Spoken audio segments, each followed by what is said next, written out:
There will be growth, and we've got growth in stocks right now. To the floor show and our traders at the New York Stock Exchange and the CME.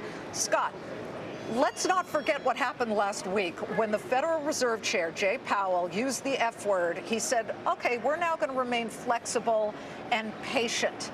So then you add to it some optimism from Jamie Dimon. Is the sky the limit?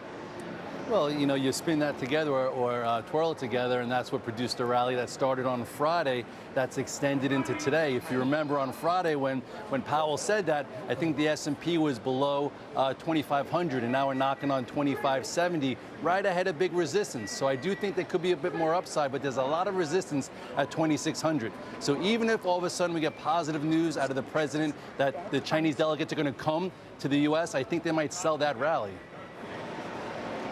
Yeah, well, you know, you wonder, because they're talking right now on the ground in Beijing with some middle-level administration people, Larry.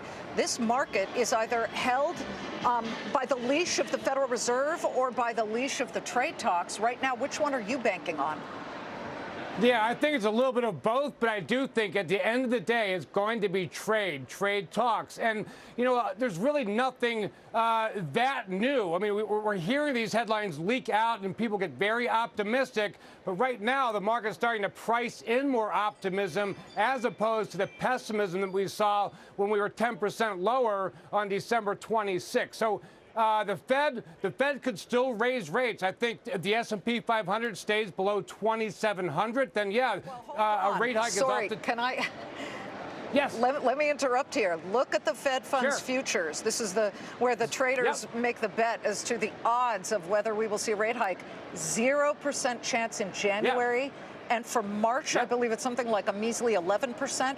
We've had guests on, Peter Schiff, Andy Brenner, saying that they'll cut rates sometime this year. Larry, do you think that'll happen?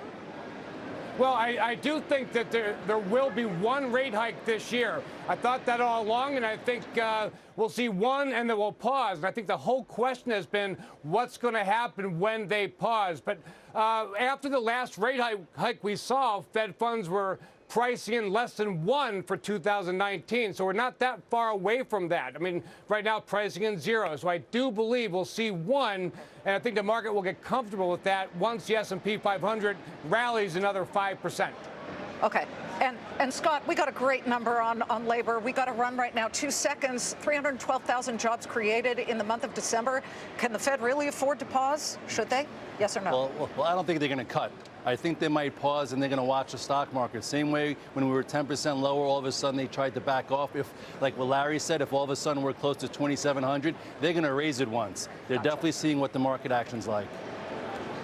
Scott, Larry, thank you so much. Wish you were here. There's some cool stuff I know you traders would absolutely love. 47 minutes before the closing bell rings. Look at Boeing flying high on the Dow 30 heat map, up 3.5%. The aircraft giant still the top name in the sector.